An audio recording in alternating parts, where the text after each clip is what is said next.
आज से 6.5 करोड़ साल पहले पृथ्वी कुछ ऐसी दिखाई देती थी। जहां आप बैठे हैं वहां डायनासोर घुमा करते थे। समुद्र की गहराई से लेकर आसमान की चोटी तक 1 लाख किलो वजनीय जीव से लेकर 4 हाथियों से भी बड़े पक्षी तक हर कोने में बस इनका ही राज था। लेकिन ऐसा क्या हुआ कि सिर्फ चंद घंटों में इनका विनाश हो गया? हमारे पूर्वज ही जिंदा क्यों बचे और इंसान पृथ्वी पर कैसे आए, जानते हैं इस वीडियो में। समय में थोड़ा पीछे चलते हैं।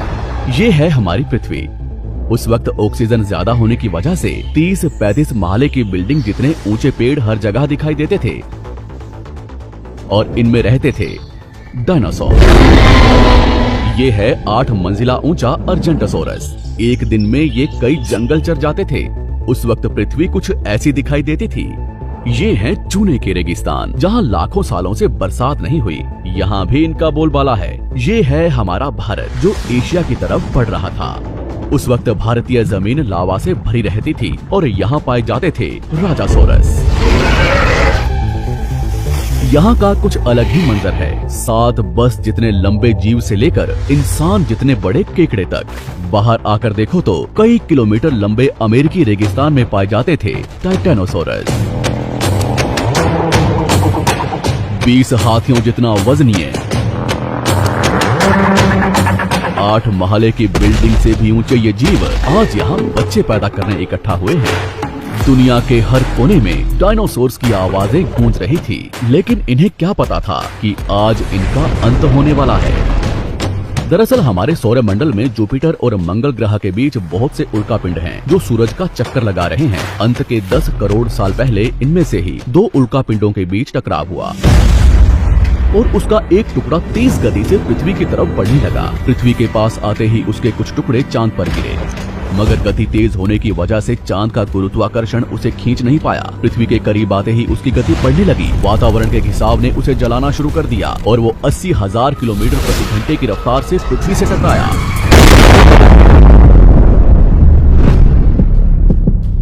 यहाँ रात के 1:30 बज रहे थे। टकराने से 4 मिनट पहले पूरी पृथ्वी पर उजाला हो चुका था।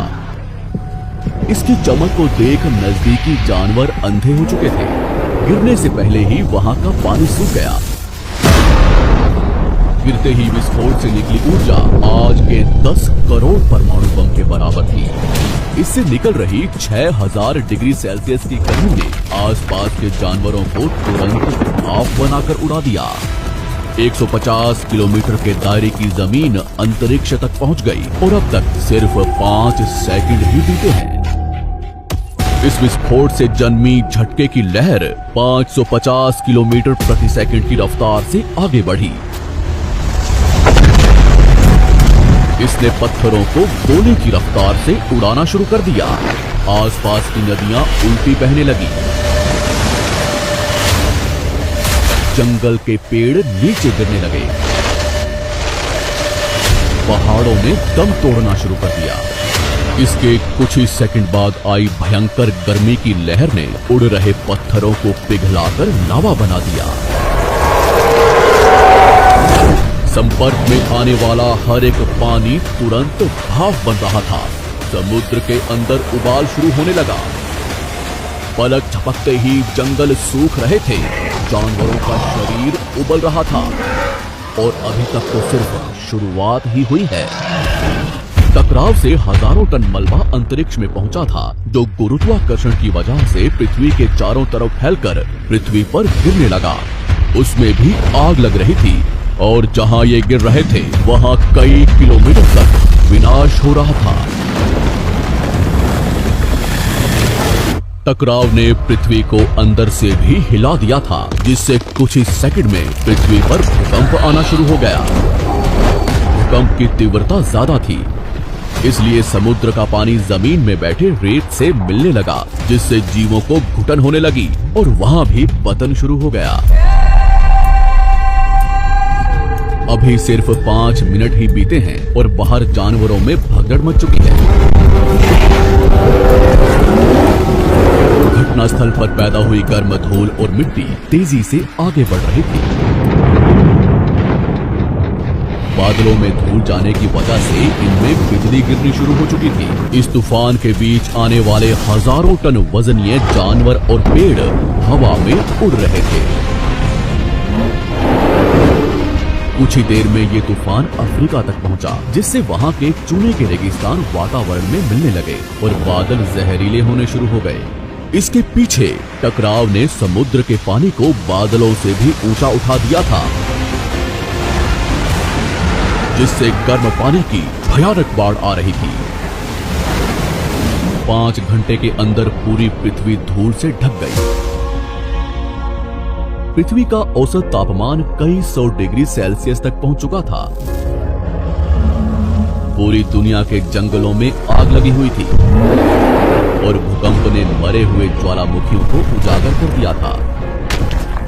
हर सेकंड पृथ्वी गर्म हो रही थी, ऑक्सीजन कम हो रहा था, पृथ्वी पर जमी बर्फ पिघल रही थी और नदियों में बाढ़ आना शुरू हो चुका था। इस महाविनाश के बाद ज्यादातर जमीन में रहने वाले कीड़े मकोड़े और स्तनधारी जीव ही जिंदा बचे थे। पृथ्वी की 70% आबादी विलुप्त हो चुकी थी। कुछ डायनासोर्स अभी भी जिंदा थे, जो या तो छोटे थे या उन्हें किसी गुफा ने बचा लिया था। समुद्र की गहराई में रहने वाले जीव भी सलामत बचे थे, लेकिन अब उनका भी समय खराब होने वाला था। कुछ ही दिनों बाद जहरीले बादल पूरी दुनिया में बरसना शुरू हो गए। दिन ब दिन समुद्र जहरीला होने लगा, जिससे समुद्री जंगल भी मरना शुरू हो गए। धूल से ढकी ये पृथ्वी ठंडी पड़ रही थी और कुछ ही महीनों में पूरी पृथ्वी बर्फ से ढक गई।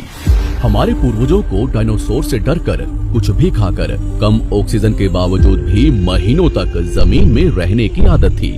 जमीन के अंदर गर्माहट थी और अंदर छोटे जीवों का पूरा साम्राज्य।